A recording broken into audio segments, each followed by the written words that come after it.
Adi. Thank you, Sandhya. Very warm welcome to all of you to another edition of Daily Wisdom from Bhagavad Gita. Happy Mother's Day to all of you.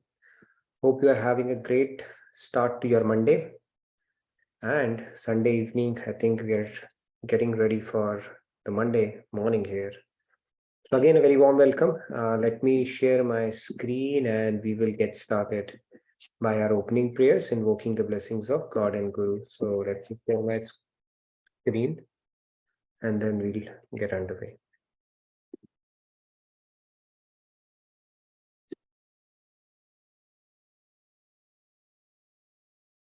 Okay. Guru Brahma, Guru Vishnu, Guru Devo Maheshwara, Guru Sakshat Parabrahma, Tasmai Shri Guruve Namaha. Vasudeva Sutam Devam Kamsachanuravardhanam Devaki Paramanandam Krishnam Vande Jagadguru Krishnam Vande Jagadguru. All right, Radhe Radhe again. Ji, your slide is not in presentation mode. Oh, it's not in presentation mode. Give me a sec. Let me share it again.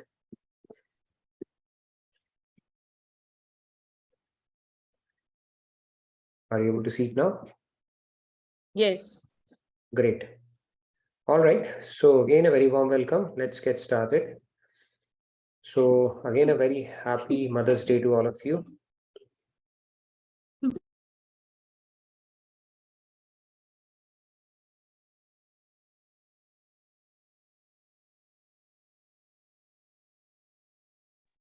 All right. Sorry about that.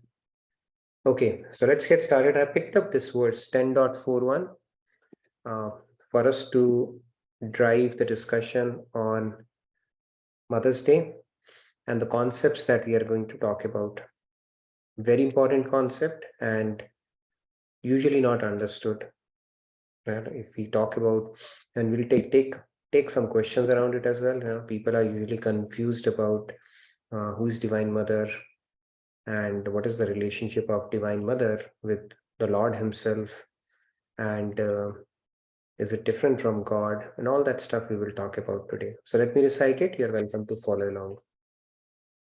Yad yad vibhuti mat sattvam Shri Madhurjitameva va tat tat devavagachatvam mama tejonsha sambhavam. All right, let's take some volunteers who want to chant. Follow along. Ashutoshi, please go ahead. Ashutosh.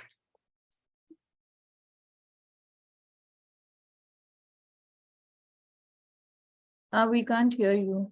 We can't hear you. Okay, let's move on. We'll take you later. Yeah. Shamji, Radhe Radhe, please go ahead. Radhe Radhe, Shamji. Radhe Radhe. Yad yad vibhuti mat sattvam Shrimadurjitameva va tat devavagachatvam mamate josha sambhavam. Radhe Radhe. Radhe Radhe, very nice. Thank you, Shamji. Radhe Radhe, Payalji, please go ahead.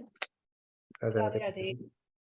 Yad yad vibhuti mat sattvam Shrimad arjitameva va tat devavagacchatam tvam mam tejoshva sambhavam. Radhe Radhe. Thank you, Palji. All right, let's take the remaining hands as well. Yeah, I would just like to reiterate that you're all encouraged to keep your videos on so that we can interact better. Aparna ji, Radhe Radhe, please go ahead. Radhe Radhe.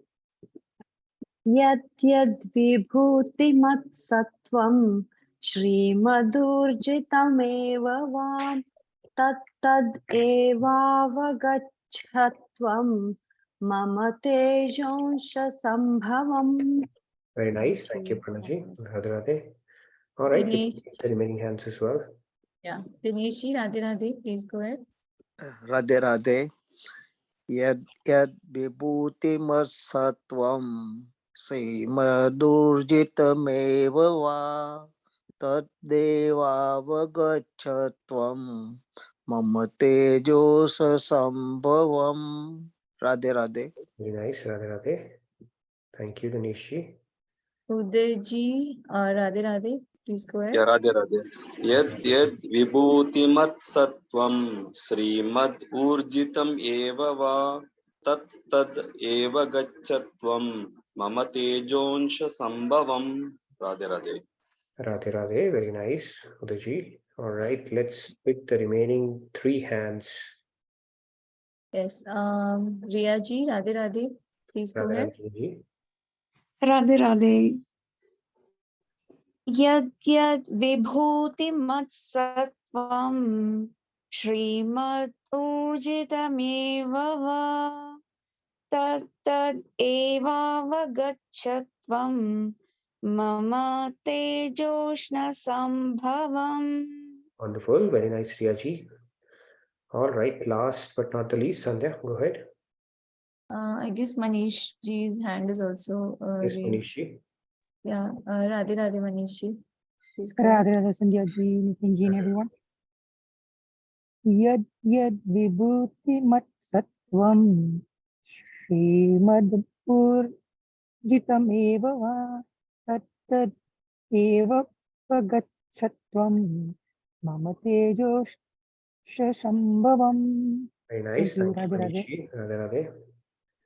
Yeah, now I can probably go ahead. Yes. Yad yad vibhuti sattvam Shrimad Urjitmeva va tat tat evavagachatvam mama tejoncha sambhavam. Wonderful. Very nice, Sandhya. All right, so let's get started. This shloka, Lord is saying, whatever you see as beautiful, glorious, or powerful, know it to spring from but a spark of my splendor. Okay, so anything attractive, beautiful, glorious, commendable, or powerful that we see in this world, God is saying it is just but a spark of his splendor. So we can only imagine what his true splendor would be. Okay, and today we are going to talk about something simply glorious as well. Okay, that is the mother. That is what we are going to celebrate today and understand our relationship, not only from a material standpoint with our material mother, but from a spiritual standpoint as well. Okay, that is what we are going to go into. So let's get started.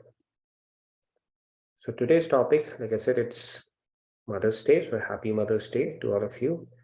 And as part of this, we are going to talk about in this world of selfish love, we look at mother's love as the finest example of selfless caring and kindness, softness of nurturing, the qualities we associate with God.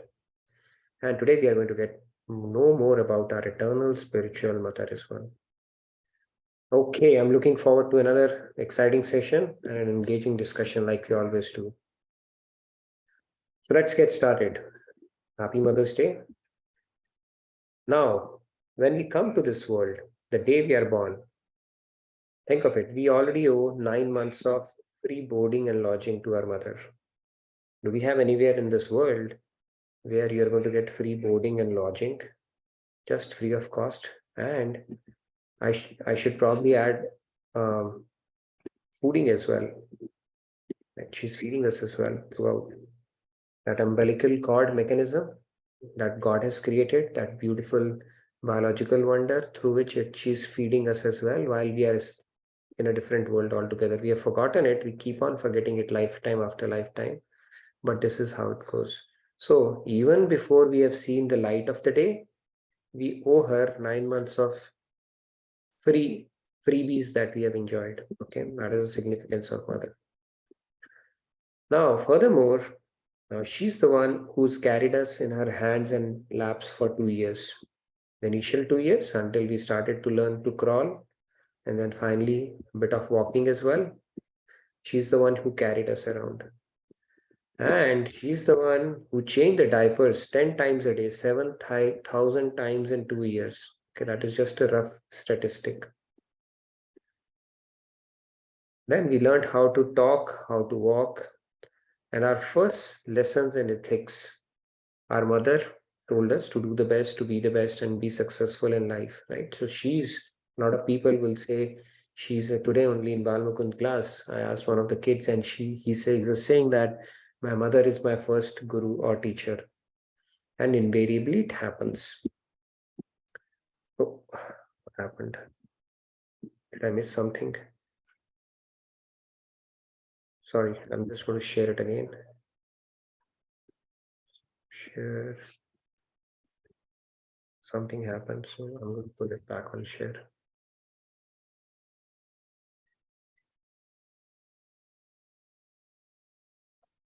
All right, I think I'll have to just get the right slide back.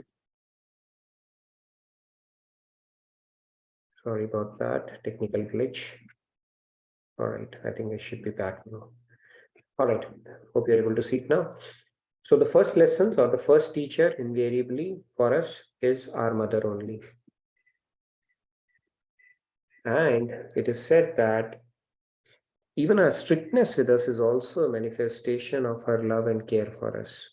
So when the mother gets strict, it's for kids' benefit only. So that much we owe to our mother. Let's move on.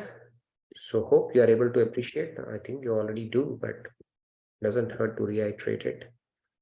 Now, mother is basically chosen by God to bring forth and nurture life. It's a huge privilege. Not everybody gets it. Mother gets this privilege from God so that she can bring forth and then nurture life. And for all this, we did not pay her anything. It was all because of her love for us. Let's understand that part. We don't have to pay her for any work that we get done. And we have gotten annoyed with our mother, even fought with her, where we should have said sorry. Those things also happen. We all know that. And an amount of time, it is said, it's a very profound statement. That amount of time we should have been thankful to our mother. On each occasion, if we had given her a flower, then all the flowers of the world would have gotten over. That much gratitude or thankfulness we owe to our mothers. Okay, so much of gratitude. We take it for granted, but just think about it. It's one of those jobs, thankless jobs that mother does relentlessly for us with absolutely no expectation of getting paid or compensated for it, right? She'll cook food for us, she'll make us ready, she makes us walk, talk, takes care of us, nurtures us, even scolds us, everything she does for our sake. So that is the significance of mother in our lives, human life. And mother's love, even our scriptures say, it is the highest kind of love in this material realm, not even fatherly love. Okay, mother's love is at a different level altogether because of that umbilical cord relationship, which is very natural because she gives birth. Otherwise, all of our souls are selfish. We are all selfish. We have spoken about this concept. And wherever we love, it is always for our self-interest. And if there is anything which comes closest to a selfless love, it is motherly love. It's your mother's love for a child. So that is the purity of this relation that is being celebrated as Mother's Day today. And it is important that we feel gratitude towards our mother. See, if kids say that you brought me to this world, so what's the big deal? You're taking care of me. You have to take care of me. Some people may say that or think it that way. What's a big deal? Then it is called being ingrateful. Okay, it is being ingrateful. So we need to feel gratitude towards our mother and even parents for that matter in general, but mother more specifically. It also helps us to reflect what we are today. And whatever we are today, so many people have contributed towards it at different stages of our life, starting with mother. Okay, that is how important the role of mother is for each one of our life and in general in human life. With that said, hopefully mothers are feeling good about it. They should. And it's an opportunity to pick up a phone and tell your mother happy Mother's Day. I did that as well, belated, but I did okay. So we should feel grateful for that. Now, in this world of selfish love, that is what we are talking about. We look at mother's love as the finest example of selfless caring and kindness, softness of nurturing, the qualities that we associate with God. Right.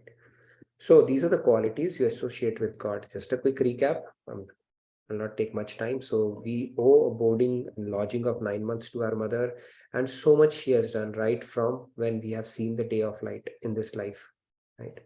She's our first guru, and all of it is done selflessly. And in material world, this is the relation which comes closest to the selfless love. Otherwise, all other relations are driven with the selfish interest.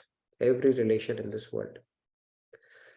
All right, now these qualities, the shloka that we did today, recited today, God said, whatever you find, as an epitome of something, just consider it as a spark of my splendor. So imagine if material world, mother can do so much for us, how much deep love and compassion of the spiritual mother would be for us. But then the question is, who's our spiritual mother? So let's explore that a little bit more, okay? Now, God has created mother for a reason in this world, to give us a trace of, understanding what selflessness means. However, God himself, our spiritual mother, we will see how deep that love goes for us, okay? So let's first get introduced to her, if we are not already introduced, and then we will go further. So here's our mother on the left-hand side. In this divine plan, while we offer our heartiest gratitude to all the billion mothers in human population on this planet, we must also realize there is another divine mother who we are going to talk about today. And it's an occasion for us to express our appreciation and deep gratitude to our divine mother. How will we express our gratitude? By striving to make our human life a success. Why? Because that will make us mother really happy.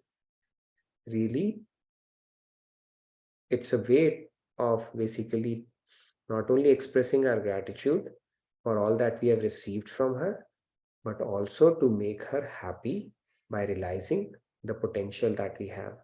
And when we say realizing the potential, it may be a journey. It's not something that we have to realize our potential in one life. It may not be possible.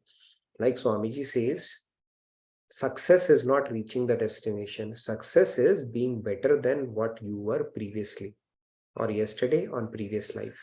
So even if you have made a change, little bit of change in this human life, it is still a success from our divine mother's standpoint. Okay, so that is the way we can please her, make her happy by making our life success, by becoming better people. Now let's move on and get into these deep concepts. Now this is God, right? We have already gotten introduced to God multiple times. And by the way, God does not need any introduction.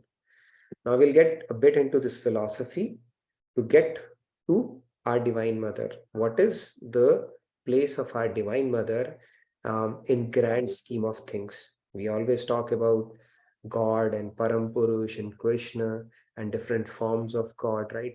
Ram, Shiv, and so on. Today we are going to talk about our Divine Mother. Where does it fit into this whole scheme, right? So this is God, his personal form, of course, which we are going to talk about in great detail in this week's session, starting from today itself, right? So Monday, Tuesday, Wednesday, we are going to go really deep into that. Now, God has broadly, by the way, God has infinite energies. But for our sake, right now, in this human birth, in this Kali, Maharaj has simplified it for us and said there are three energies you need to be aware of. and develop an understanding on. First one is Maya. We all know about Maya. We will talk a little bit about that as well. Then there is a Jiva Shakti of God. Jiva Shakti of God. Then there is a Maya Shakti of God. And the third one is called the Swarupa Shakti of God. These are the three main energies of God. Maya, we all know, we are under the sway of Maya. Jiva Shakti is nothing but us. We are the fragments of the Jiva Shakti of God. And the third one is called Yoga Maya, which is Swarupa Shakti of God. These are the three energies of God. Okay. So, Swarupa Shakti of God, which is the Yoga Maya power of God, we are going to talk about it. Let's focus on that. So, I hope you are with me. Three Shaktis, Maya, Jiva Shakti, and Swarupa Shakti. Now we are with Swarupa Shakti. Swarupa Shakti has three components to it: Sat, Chit, and Anand. So, God is also called Satchidanand because it has Sat, Chit, and Anand as part of its Swarupa Shakti. Now, Satchidanand, God, and what is Sat is basically driven by Sandhini Shakti of God. It enables form. We say God has a form. If God did not have Sat or Sandhini Shakti, God would not have form. Without this, Krishna would be Nirakar Brahma. So the Brahman aspect that we spoke about, right? Sandhini Shakti, if it is minused from it, then it becomes Nirakar Brahma if it does not manifest. Okay. Now the next one is called Chitta Shakti, which is Samvit Shakti, which brings in sweetness and friendliness. The sweetness and friendliness in God. And the third one is called Ananda Shakti, which is the Hladini Shakti, called Hladini Shakti as well. Now the key point here to understand is Sat rolls into Chit.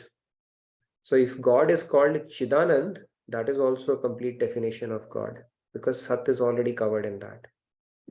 Or if you simply call God Anand, that is also a complete definition of God because Anand encapsulates both Sat and Chit aspect of it. So Anand is a complete definition of God. So if your name is Anand, you know, all the people when they become Dwij, they are called two birds. One they are born and when they take sannyas, so they become some kind of an Anand, right? Mukund, Swami Mukundanand, Nikhilanand, Chidan. So there are Anand, that is. So Anand is the complete definition of God. Anand is God. God is bliss. God has bliss. That is not the correct way of saying it. God is bliss. So Anand is a complete definition of God. So Anand is driven by the Hladini Shakti. Okay, Hladini Shakti is what we are going to focus on now. So from Swarupa Shakti, we have now distilled it down to Anand and to Hladini Shakti. I hope you're with me so far. Now this Hladini Shakti is the supreme Shakti. It is the power. It has the power of divine bliss. So let's focus on this Hladini Shakti now. Okay, to take the discussion forward. I hope you're with me so far. Three powers, Swarupa Shakti of God. Swarupa Shakti is Satchidanand. Now from Satchidanand, we have come to Anand. Anand is Hladini Shakti of God. Now let's move on from Hladini Shakti now. Hladini Shakti of God. God's power, we spoke about Swarupa, Jeev and Maya. And with Swarupa Shakti, we said that this is the highest power of God, Hladini Shakti. Jiva Shakti is Tathastha power, which is sentient, which is us. And the Hladini Shakti is the divine bliss. Essence of Swarupa Shakti is Hladini Shakti. We had come this far. Now, the essence of Hladini Shakti is divine love, Premanand. And essence of Premanand is Mahabhav, the supreme essence. And the personified essence of Mahabhav is Divine Mother. That is who Divine Mother is. Okay. Now, God and God's Shaktis are all the same. In Leela world, if God can distill that supreme essence of his, see, we also have a part of love and part of hatred and part of anger and part of this and that. God has his supreme love and he has the ability to distill it and personify it and duplicate the ras. So he said, we have father is there, and then my kids will say, I don't have a mother, so he has created a mother also by duplicating himself. How did he do that?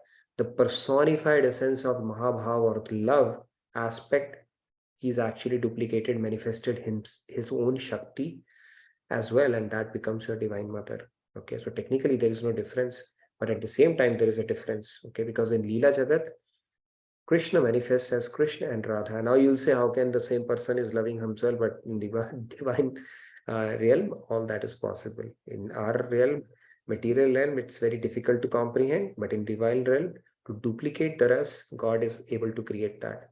So Shaktiman Sambandh is there, but he's able to distill and personify that form and duplicate himself to double the ras for himself. Now these are deeper concepts, but this is who Divine Mother is. Yes, Sam? Yes, Radhe Radhe Samji. Radhe Radhe, Nitinji. Mhm. This Sachidanand, these powers that you said, they are applicable only to the personal form of God, right? But not in formless. It is. Sachidanand is applicable to formless as well. They are latent. But out of those three, the first one is Sat, right? Without that, there is no form. Right. Sat basically That- is, okay, Chit and Anand is not manifest in the first one. The Sandhini Shakti is also not manifest. It has the Sat aspect of it, but Sandhini Shakti is also not manifest, because if it is manifest, then it will have a form. So Sat aspect is there in formless. Chit and Anand is not there, but within Sat also, I think Sandhini Shakti is not there, because Sandhini Shakti is the one which enables a form for, if that is what your question is. Okay.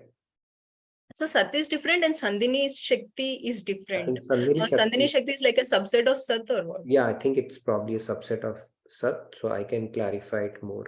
The point here is Okay. formless Brahman does not have a form, right? And Sandhini Shakti is probably latent there as well. Okay. Okay. Good question though. Okay, so Divine Mother, we have come to that. God's essence of God is Anand. Okay, bliss. God is Anand. God has Anand is also not a correct understanding. Okay, going back the previous slide quickly, just for everybody's benefit, if you have joined late, there are three aspects Sat Chit Anand of God. God is called Satchidanand. Sat rolls into Chit, so even if you call it a Chidanand, that's a complete definition of God. And if you simply called Anand, that is also a complete definition of God. So God is bliss. It is not God has bliss.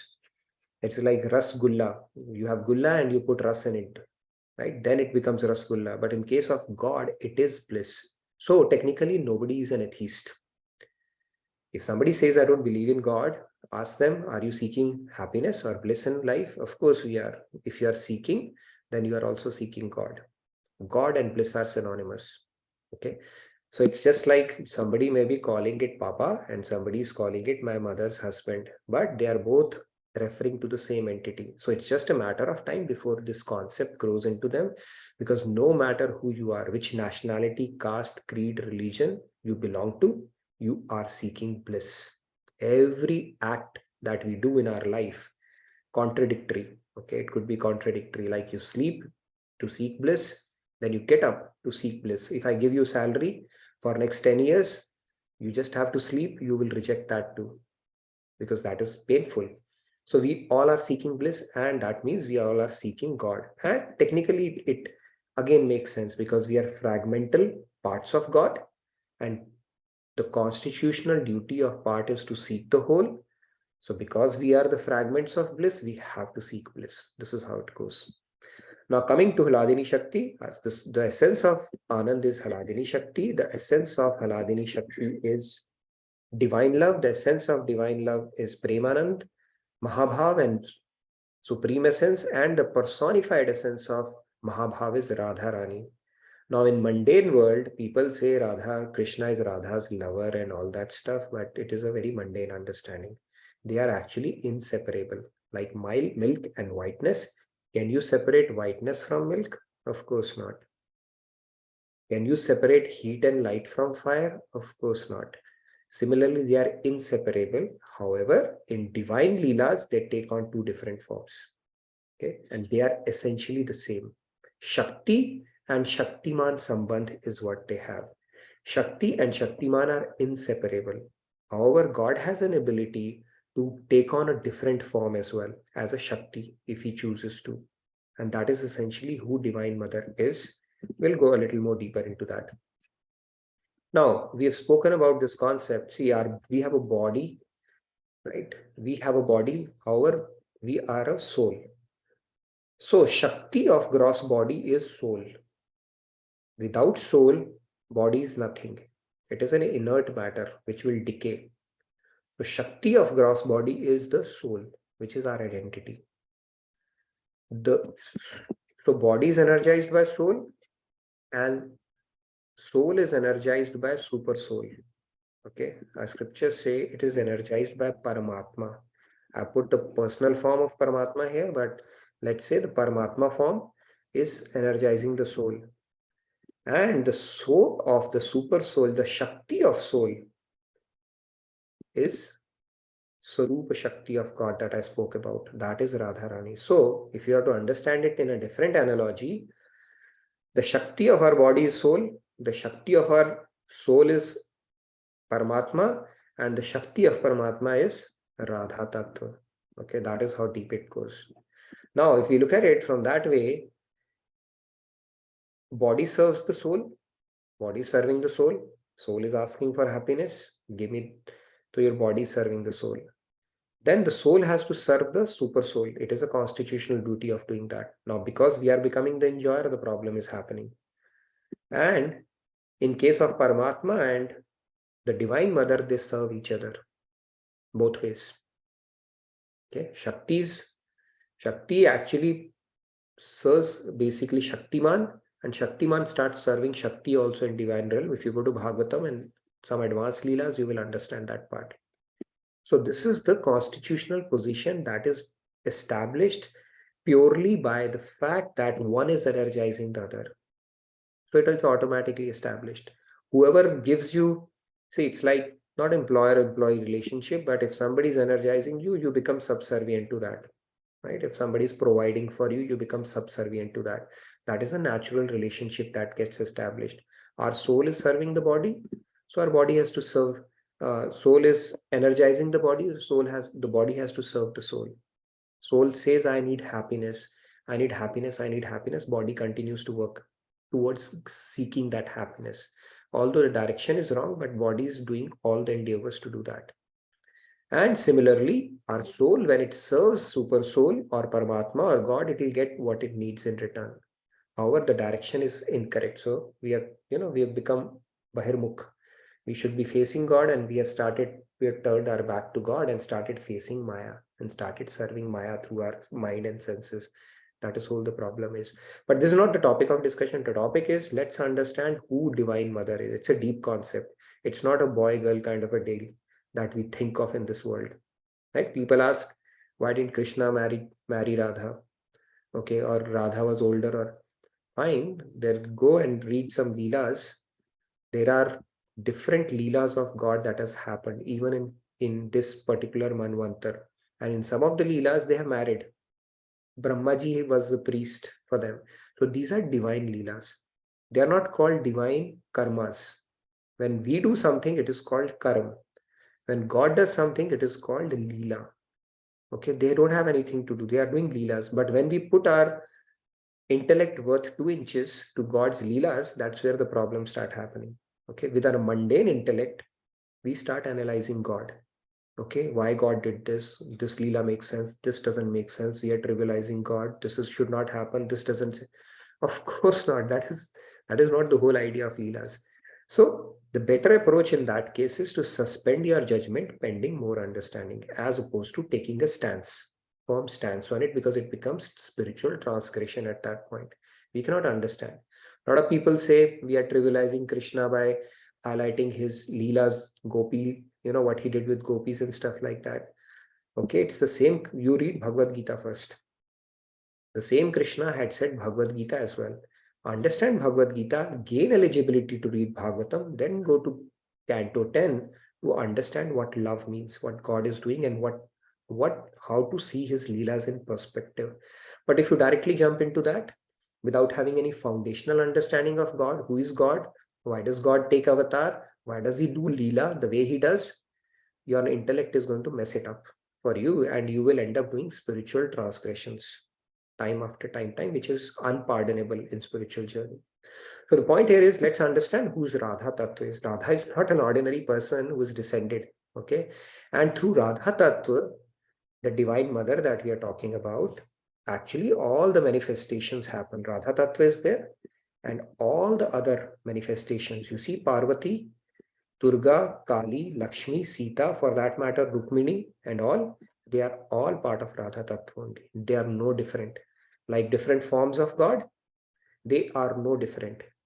Now, some people will say, no, why, if you know, why we should believe in that.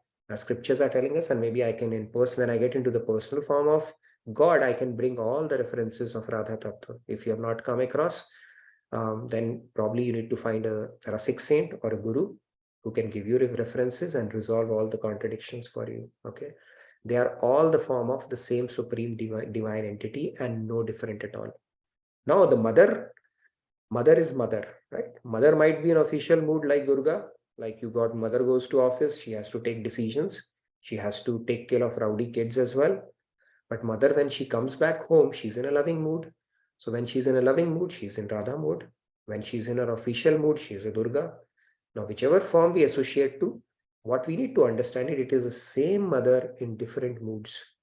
No different from, even no non-different from our spiritual father as well, because Shakti Shaktiman Sambandh is inseparable Sambandh. Both are same.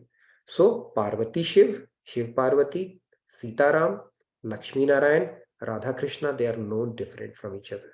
They are both are same. It's for our benefit. God has duplicated himself in his divine leelas. We should not do our kintu parantu with God's leelas that, okay, this makes sense, this doesn't make sense. Sati did that leela once just to prove it to humans that don't apply your brain to God's leelas. You know what she did? When Lord Ram, he was doing his leela kal in Treta, and Mother Sita had gone away, she asked Shiv, you know what kind of a god it could be? That doubt crept in her mind. By the way, she was also doing leela. This doubt crept in her mind. If he's truly God, why is he wailing and crying like a normal human being for his wife? Right? He was crying. Lord Ram, when he was going to forest, he was asking latas and trees and everything. Have you seen Sita? And even a very romantic man in this world will not go to that extent, whether it's a Romeo Juliet or whoever it is. And that is how Lord Ram was crying. So Parvati's thought, how can he be God? First of all, God and his divine associate, they are inseparable. Secondly, if he's God, he should be knowing where Mother Sita is. Thirdly, the way he's behaving, it has to be some kind of a human only.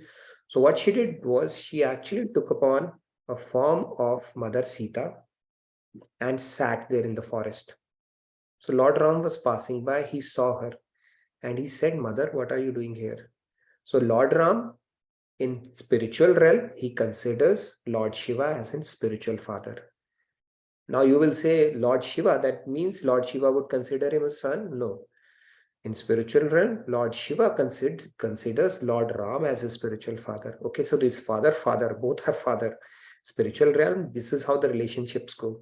Not like human, like if I'm your son, you got my father, then, how are you distorting the relationship?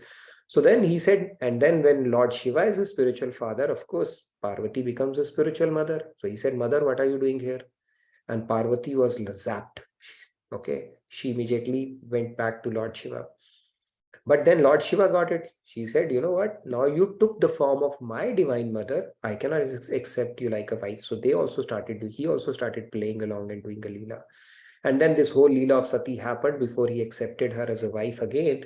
And then again, he started telling about Ram. He said, even at that time, you knew who Ram is. But for the benefit of people, you did this leela by pretending you forgot it. And then you had to come back as Sati for my wife. The point here is, the reason she did that leela was to tell human beings, when God does leela, Don't put your brains to that. Simply accept it on face value and say, I'll suspend my judgment until I come across a guru or a saint who can resolve that doubt for me. But if you take a firm stance using your intellect, you will do more harm than good for your spiritual journey. Because our intellect is illumined by God. And when we try to understand God with this limited intellect, it is like trying to lift yourself from your bootlaces. Try it sometimes and see if it works or not. Why? Because there is no basis. If we can't lift ourselves with our bootlaces, similarly, we can't understand God. So the Leelas have to be looked at it in perspective. See, when we become Ram in Ram Leela, do we really become Ram? We don't become Ram. So when God does Nar Leela, does he become like us? He doesn't become like us. If he doesn't become like us, we should not use our mundane intellect to dissect his Leelas. Simply accept it, pray to God, make me meet a guru who can resolve my doubts. And then in due course of time, with God's mercy and kripa, the doubts will also get cleared. So let's not get stuck on God's Leelas or this concept, but yet Radha Tattva is very important to understand, okay?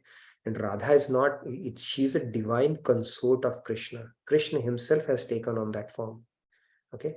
They do Leelas. Sometimes one comes first, other comes later. Sometimes they marry, sometimes they don't marry. So it's not like a worldly relationship, like some kind of a marital affair or extramarital affair, that kind of a thing going on there. They are always together. They do divine Leelas, and God knows why he does Leelas. And we'll talk about this concept when we get into the personal aspect of God, why God does Leela, why does he take avatar? All those questions, we'll tackle that as well. But for today, we'll stop it here and for any questions, because I know it was very philosophical and we took it a little too deep into some of these concepts. For any question that you may have on Radha Tattva, Divine Mother, or the relationship that soul has with the Divine Mother based on this particular chart that I have displayed. Nitinji, there was a question in the chat from Ambika ji. Please elaborate Mahabhav. Mahabhav, it's basically the parikashtha of divine love, right? It's like there are, when we speak about bhakti, we start with sadhan bhakti, which we are putting an effort, right? We are working and taking our mind to God. That is called sadhan bhakti. When your sadhan bhakti reaches its peak, it's an entry point into bhav bhakti. And when your bhav bhakti reaches its peak, that's when you become God realized. And then within God realization, that bhav bhakti also has multiple levels. And the highest level of bhav, is Mahabhav bhakti. And then there are in between levels as well, which we have spoken about in previous sessions. I can bring it back, but for simplification, let's understand that is the peak of the bhakti that one can reach. And this seat is reserved for Radharani only. Nobody else can. Jivatma can reach up to Nikunj Ras, right? Kunj or Nikunj, one of these two, not up to Bhav Bhakti. Mahabhav rather. So we'll talk about the different levels as well, but let's understand it is the peak of a particular bhav that you can get into in Bhakti, and that is reserved for Radharani. Yes, thank you. Tanmay ji, Radhe Radhe. Radhe Tanmay ji. Radhe Radhe. You have a Am I question? audible? Yes. Thank you so much. And Nitinji, your lectures are so insightful.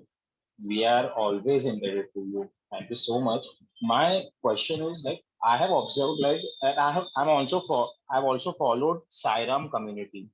So in their community, like the Sairam, he passed away, but the prophecy was like when Sairam, Sai Baba, जो हम बोलते हैं शिरडी वाले साई बाबा, वो first अवतार थे. तो वहां पे ये कहानी है कि उनको बोन मिला था शिव जी से कि फर्स्ट टाइम वो अवतरित हुए थे as a Sai Baba. Then Sairam आए थे जिनमें दोनों पावर थी, लाइक ऑब्वियस ये पावर थी, बट कंपोजिशन दोनों का था, शिव शक्ति दोनों रूप में आए थे साईराम. एंड देन फाइनली कल्कि विल बी वन, उनमें ये भाव दया जो हम बोलते हैं ना शक्ति, फीमेल एस्पेक्ट, ये सबसे ज्यादा रहेगा. तो वो वहां पे प्रोफेसाइज्ड है. और वो कल्कि जब आएंगे तो वो उन्हीं लोगों के लिए आएंगे जो डिवोटीज, मतलब obviously he will be coming for everyone, but for devotees specially for the उनके प्रोटेक्शन के लिए वो आएंगे। तो ये उस समय ये मैंने ऑब्जर्व करा, जब हम दशावतार को देखते हैं तो धीरे धीरे हम अगर एवोल्यूशन स्टेज को देखें तो भगवान ने सब दे दिया है। कल्कि के आने के पहले, कलयुग के आने के पहले, कि सबको परिवार दे दिया। क्यों रामायण पहले आई, महाभारत के बाद क्यों नहीं आई? क्योंकि घर में रामायण पढ़ाई जाती थी। जब घरों में अपनी डिजायर्स इतनी ऊंची हो गई, देन महाभारत हो गया कौरव और पांडवों के बीच में, मतलब सेल्फिश डिजायर्स। और वो और बड़ा तो कृष्ण जी आए, उन्होंने वंस अगेन धर्म की स्थापना करी। नाउ फाइनली कल्कि विल बी कमिंग व्हेन घोर कलयुग आएगा, जब सारे के सारे लोग मतलब कैनिबलिज्म पे आ जाएंगे। That's when everybody will be craving for the divine love. Like हम कोई भी नहीं बचा हमारा। So is it somewhere like कि यहाँ पे दशावतार में जो हमारी जो क्रेविंग्स है फॉर डिवाइन लव वो इंक्रीज होते जाती है, और उसके बाद तो फिर सब खत्म है, बिकॉज सबको प्योर अल्टीमेटली प्योरीफाई कर देते हैं राइट कल राइट, की आके। That point. अभी कल की अवतार का, हाँ, I think if we get out of this material cycle before Kalki Avatar comes, I think we have done ourselves a favor, because the end of Kali Yuga is when Kalki Avatar is projected to come, right? But I think from our devotee standpoint, I think the sooner we get out of this matrix, better it is. And then I think we should just take the refuge of our God and Guru and let them take care of us. We should need to focus on our devotion. But yeah, Kalki Avatar, I mean, that's a separate discussion altogether. But thank you, Tanmay, for your inputs. Any other questions related to what we have spoken about or discussed today? I know there was some deep philosophy we spoke about. So again, on this particular slide, we have Atma, Atma's Atma and God's Atma. God body and God Atma are not known non-separable. That is the only difference. See, for with us, our body, our identity is soul, but our body is different. It is gross element, right? It's made up of 5 panch tattva. In case of God, God and God's Atma are inseparable. Okay, but God has an ability to manifest another form. He's just duplicated it. In fact, in Bhakti Shatak, the first thing, Advitiya ek tattva hai, Radha tattva pradhan. Advitiya means it is non-separable. This entity is non-separable. However, in divine Jagat, divine Leelas, they take on forms and do all that stuff. Yes, Vijayji, you had a question? Yes, Radhe Radhe Vijayji. Radhe Radhe Vijayji. Radhe Radhe everyone. So when you talked about the Radha Krishna being the soul, super soul, so even Shivji also has that half form, half man, half woman. Ardhanadeshwar, yes, very true. Yeah. So what, any similarity to these things? See, Shiv, first let's understand. Shiv, Krishna, Ram, they are no different. They are fathers in different modes, that's all.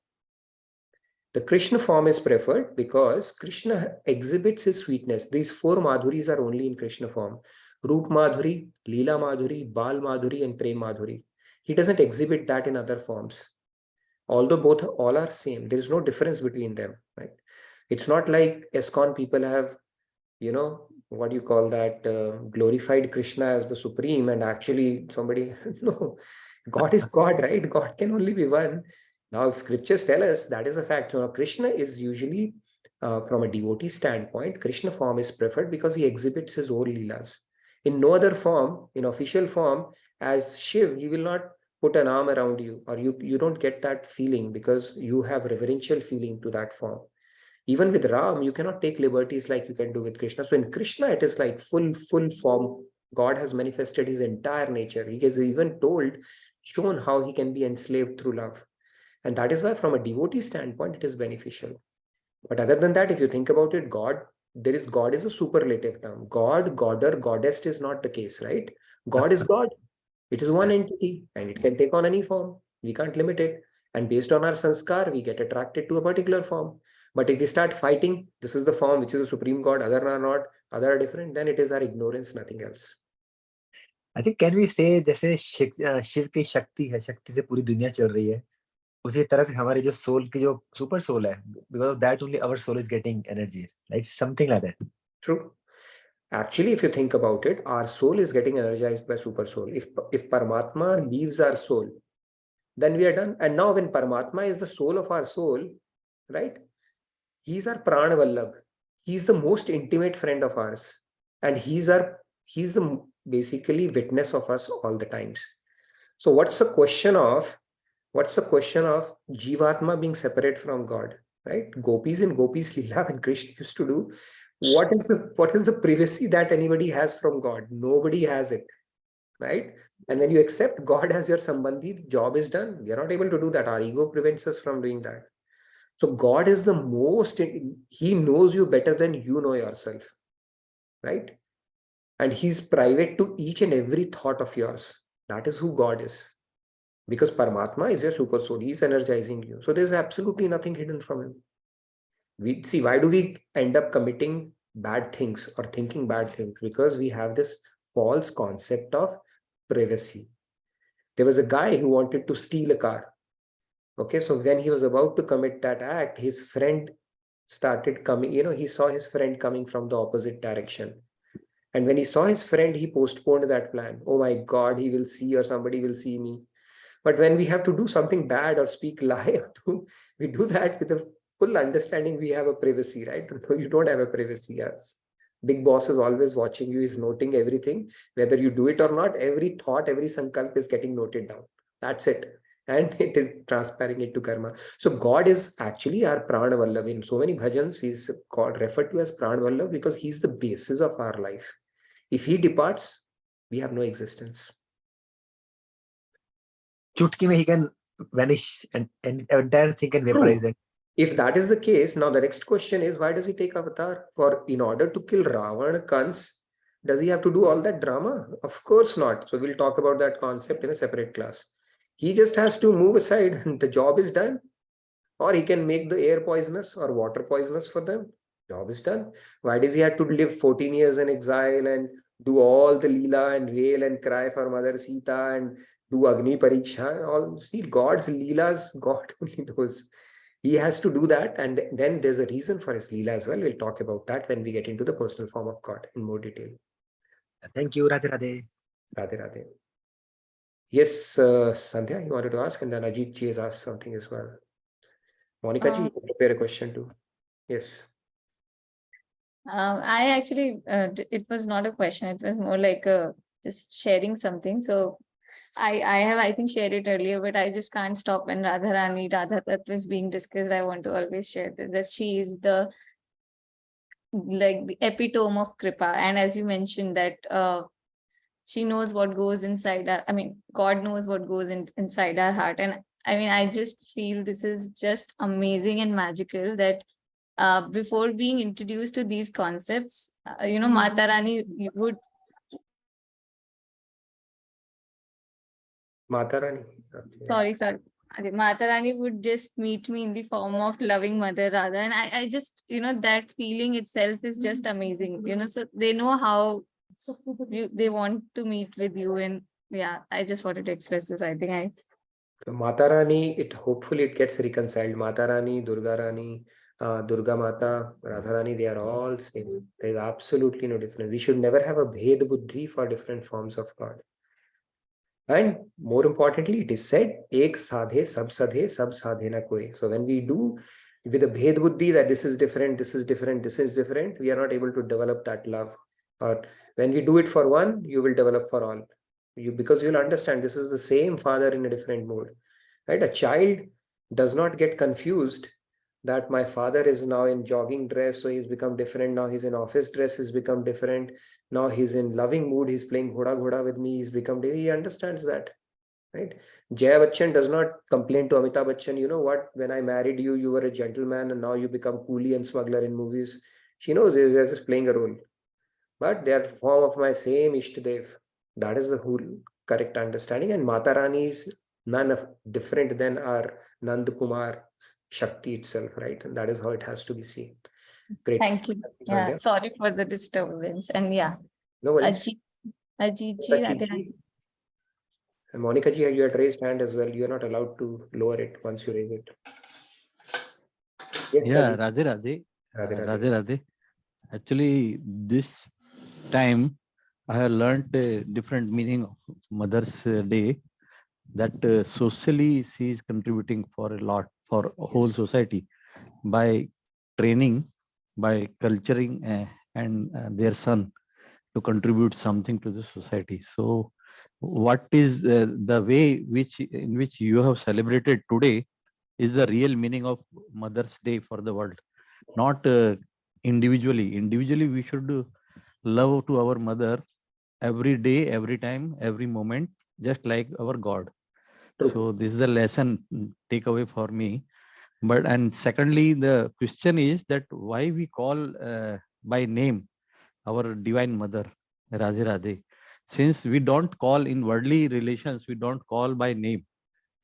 We should give respect. So Radha and Radhe, there was a question earlier why we call like this. So can you elaborate something on that?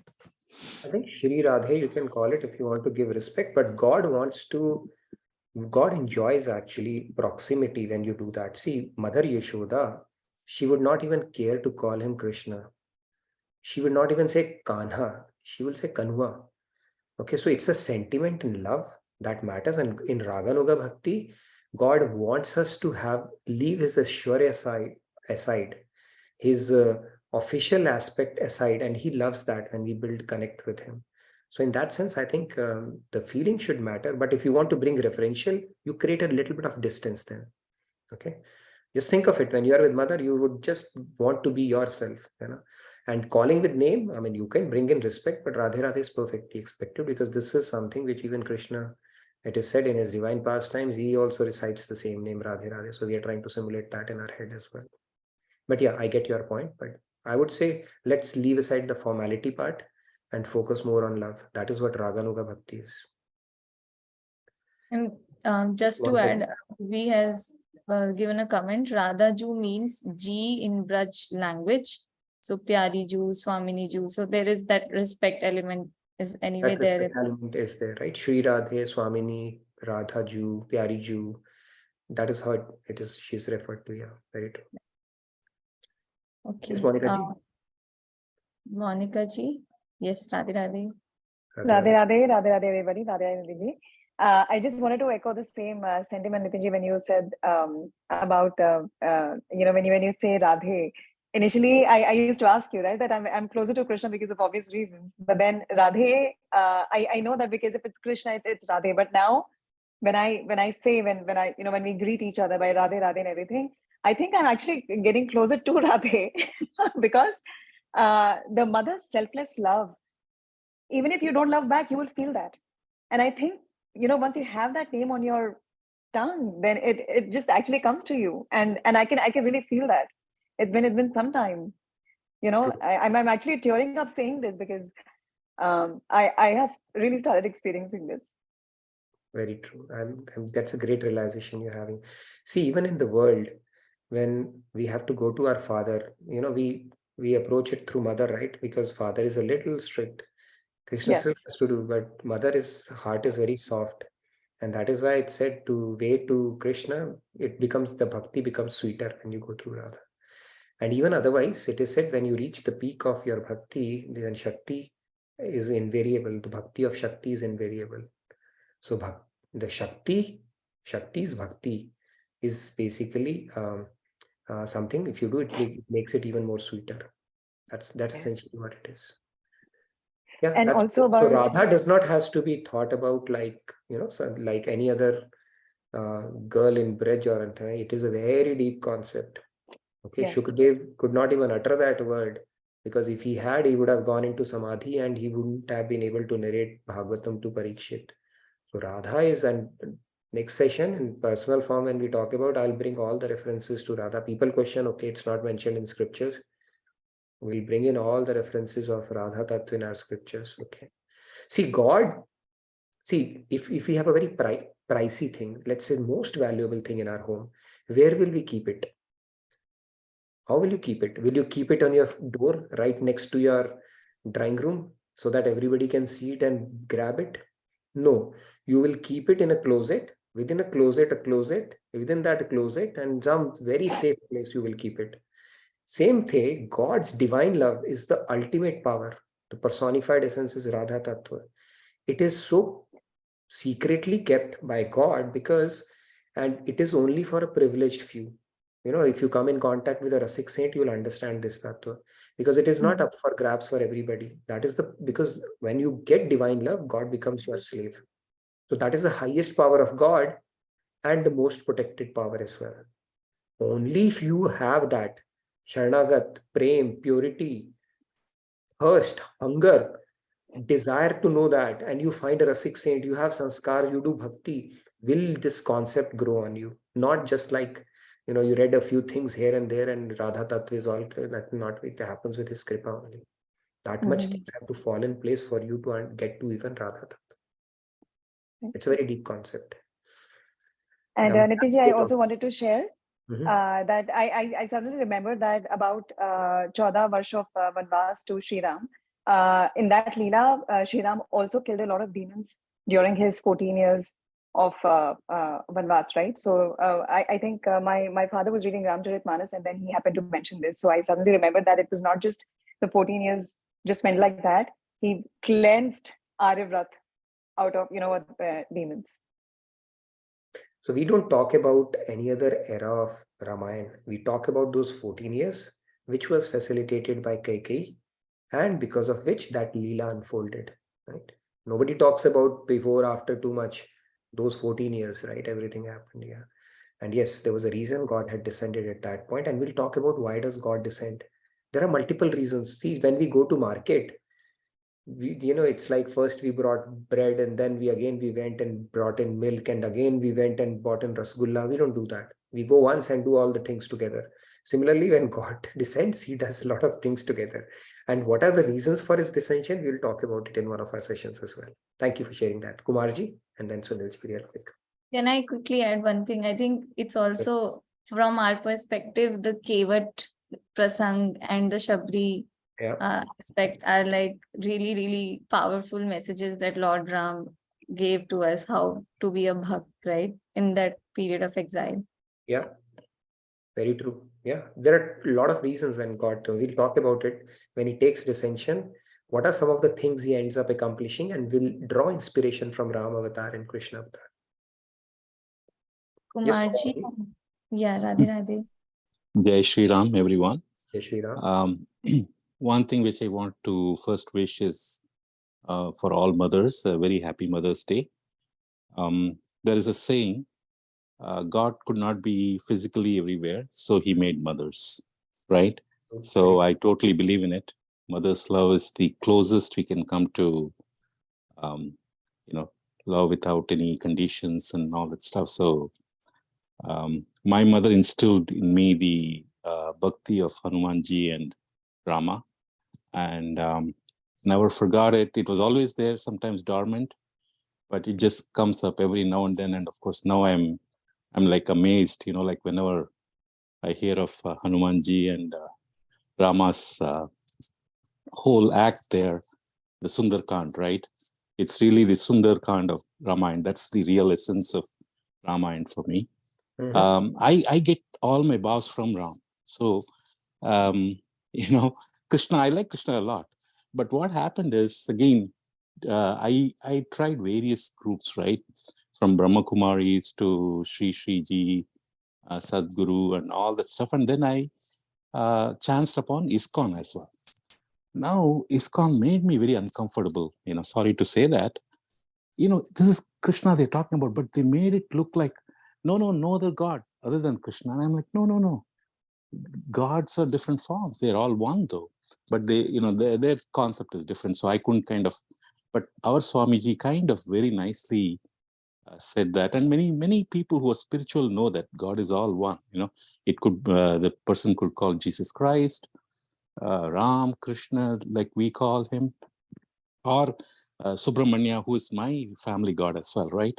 So this made me much, much more comfortable, because in the South, long time back, the Vaishnavites and the Shaivites used to fight. Even now, sometimes they do, so it's so it's unfortunate. It is ignorance and nothing more than that. Both are same. And there are multiple tons of lecture Maharajji Swamiji has given on this topic just to remove this ignorance. In fact, when people do that, they are putting their spiritual journey back big time. Bhed Buddhi in God's avatars is a spiritual transgression. One should not do that. It's better to get your doubts clarified as opposed to keep on analyzing it with mundane intellect. That's much I can tell you when it comes to topics of God or his leelas or his shaktis and stuff like that. It's better to get those clarified through a bona fide source as opposed to intellectualizing them on our own. It's a very, very tricky proposition if we do that on our own. Thank you, Kumarji. Sunil Yes, Patil. thank you. Jai Shri Ram. Jai Shri Ram. Thank you. Keshavji and Sunilji. Yeah. Radhe Radhe Sunilji, please go ahead.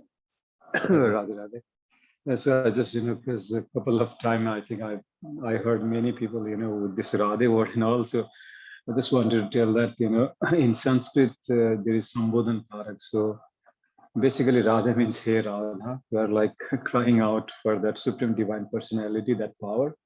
Like when we say Hare Ram, that Hare basically means Hey Hari.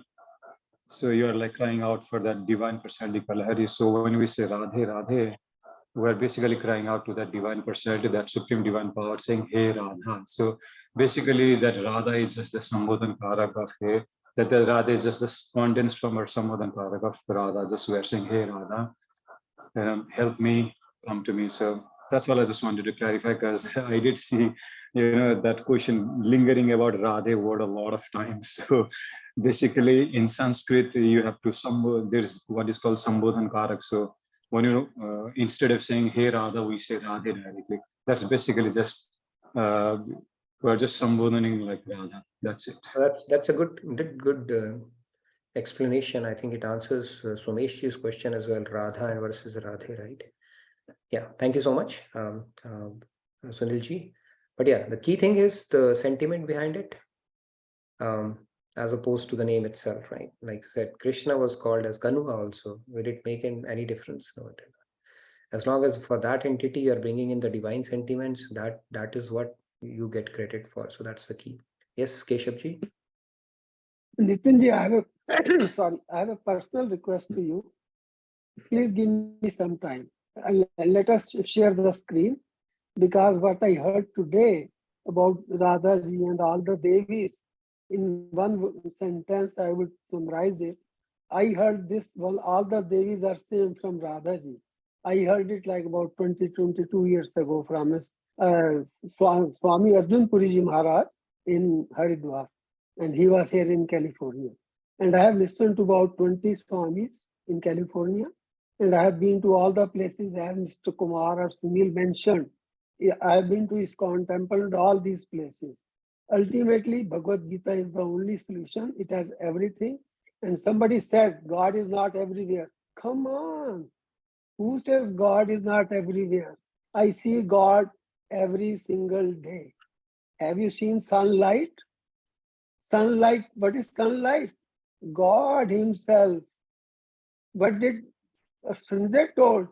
When, Virat Rupa was shown later, but first it came all light. And it was said 1,000 suns will not give that light as that light was when Purushottam Krishna shown his divine power. And we clearly said in chapter 15, chapter 15 is Shastra. Chapter 15 is Shastra. Or Arjun ko kaha, follow my Shastra, understand the Shastra. Purushottam Krishna, as Sat, he is in my heart. As Vishnu Bhagwan, Aham Vaishno Bhutva Pran Apan Dehe Mam Ashrita. Who is doing that? Vishnu Bhagwan. As Vishnu, and as soul, he is enjoyer. Soul is the enjoyer. Soul, Paramatma and Purushottam Krishna, they all are in my heart, in your heart, in every single animal, bird's heart. How do we say God is not there? God is everywhere. Nothing is without God. So please, Nitinji, share some time with me. I made one slide like about 10, 12 years ago, comprising these all incarnations. Because what we are doing co-mingling. In this only one single Brahman, we are trying to show everything. So there is a problem. So please, Nitinji, my hand-folded request to you, give me some time. I've given my phone number in chat. So please call me whenever you are free. I'm retired. I'll Sure. share my slide with you. Share my slides I made. I made a presentation actually about 1 hour, and I'll explain to you where we are.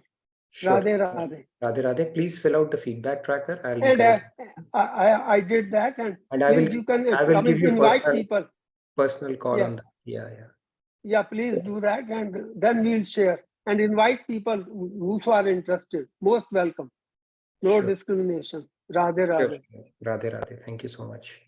All right. I know we are getting over and we have a hard stop in 5 minutes. So real quick, Sandhya, and I think Swati ji has raised her hand as well. Let's hear from Swati ji and then we can wrap it up maybe with some announcements if there are any. Yes, Swati ji. Radhe Radhe. Yeah, Radhe Radhe. I would like to share a small point only, not big, only 1 minute. Like Radha and Sita and Durga, all they are form of Radha Rani only. So I'll share about the Sita, that Sita, when she had all Shaktis. Even though she did not fight with Ravan, she could have killed him also. But to glorify Ram, she did not show her powers. That Ram will come, he will kill Ravan, and then all whatever happened, that could glorify Ram. So there she showed her compassionate, loving form and respect to husband, and that all. So in same way, Radharani was also like very soft, compassionate, and she has always, her hands are open, just to give the grace to everybody. She's never, whenever you will see the picture of Radharani, her hands are always open. She's ready that you just surrender, I will give, I will embrace you, and everything that way. Even the Dasis in the Ramayana, when they used to harass that Sita, no? When Hanuman came, he said, I will kill all these Dasi because they are harassing you. Then Sita said, no, don't do. That is their work they are doing for the Ravan. That is their service. They are not asking for me forgiveness, still I have forgiven them. So that is the form of mother. Even though they are not asking for forgiveness, she is forgiving them all. Thank you, Radhe Radhe. Thank you, Swati ji. Very good. Yeah. We will probably, today we don't have time, otherwise you would have sung that bhajan, that Teri ki kripa ka bharosa Radha Rani, Tera kop to kripa hai Radhe, Teri kripa to hai kop Radhe, Tera kop bhi kripa hai Radhe. So even when she's doing that, that is because the only thing that mother can do is kripa, nothing else. Great discussion today. I know we are running out of time. Sandhya, any last words? And tomorrow we'll start with the personal form of Bhagwan. It is going to be a very philosophically deep topic around, after Paramatma, Brahman, that we have done the formless aspect, the super soul aspect. Now we'll get into the Bhagwan aspect of it. So please keep your questions ready. We want to make sure everybody's on board with the concepts, deeper concepts that we have, and we'll bring in all the scriptural references around it as well. So anything else, Sandhya, you wanted to talk about? I was bhajan only, and I think we don't have time today, but hopefully tomorrow. Yes, Amrutamani ji, we want to wrap it up because people have to get ready on Monday. And do we have Amrutamani ji here? I don't know. Who's going to close out the session? If not, then we can do a couple of bhajans. Oh, you're going to do that? Then that's fine. Go ahead. You and Payal ji both, right? Payal ji, I can see smiling as well. Are you going to sing as well? Okay, let's do the bhajans and I'm fine. We can spend more, at least 5-6 more minutes. Please go ahead. Okay, me? Okay, I mean, yeah, you okay. mean, you mean, go ahead, please. Sorry. No, go ahead. First that line, Teri kripa to kripa hai Radhe, Tera kop bhi kripa hai Radhe, right? So, Ashutosh ji also just shared this. And okay, I can sing this one probably. Radhe Radhe bol Shyam bhage chale aayenge. Sure. Radhe Radhe बोल श्याम भागे चले आएंगे राधे राधे बोल श्याम भागे चले आएंगे एक बार आ गए तो कबू नहीं जाएंगे एक बार आ गए तो कबू नहीं जाएंगे राधे राधे बोल श्याम भागे चले आएंगे 7 स्वर्ग 5 अपवर्ग ठुकराएंगे वैकुंठ की भी कामना ना और लाएंगे, राधे राधे गाएंगे, राधे राधे बोल श्याम भागे चले आएंगे। प्रियतम के ही सुख में सुख पाएंगे, ब्रज रस में ही नित मन को डुबाएंगे, राधे राधे गाएंगे, राधे राधे बोल श्याम भागे चले आएंगे।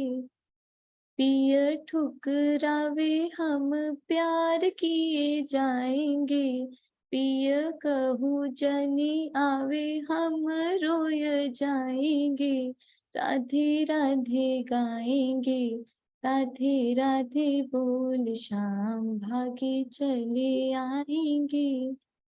पिय नहीं आएंगे तो प्यारी को बुलाएंगे, प्यारी जब आएंगी तो प्यारे भाजे आएंगे, राधे राधे गाएंगे, राधे राधे बोल श्याम भागे चले आएंगे। राधे जी के गुण गण मुरली में गाएंगे, राधे जी की छवि लखी बलि बलि जाएंगे, राधे राधे गाएंगे, राधे राधे बोल श्याम भाजे चले आएंगे, राधे राधे बोल श्याम भाजे चले आएंगे। That's it. Thank you.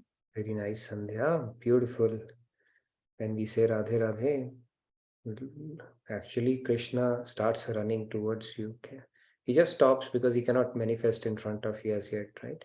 But he runs every time you do that. Very nice. Thank you for the beautiful bhajan. Palji, are you going to sing as well? Who else is going to sing today? Okay, let me sing a couple of lines and then you can sing. Anybody else who's going to sing? Okay, Palji. Then I can sing a couple of lines and then you can sing it. Okay. You are always towards them, right? We keep it. Okay, so I'll sing that bhajan that I got. I was messing up with the word, right? तेरी कृपा का भरोसा, okay. कृपा करू बरसाने वारी, तेरी कृपा का भरोसा भारी, कृपा करू बरसाने वारी, तेरी कृपा का भरोसा भारी, तेरी कृपा तो कृपा है प्यारी, तेरा कोप भी कृपा है प्यारी, हो तेरा कोप भी कृपा है प्यारी, कृपा करू बरसाने वारी, तेरी कृपा का भरोसा भारी। हरि बोल हरि बोल हरि बोल, हरि बोल हरि बोल हरि बोल, राधे बोल राधे बोल राधे बोल, राधे बोल राधे बोल राधे बोल. All right. Okay, Payalji, all yours now.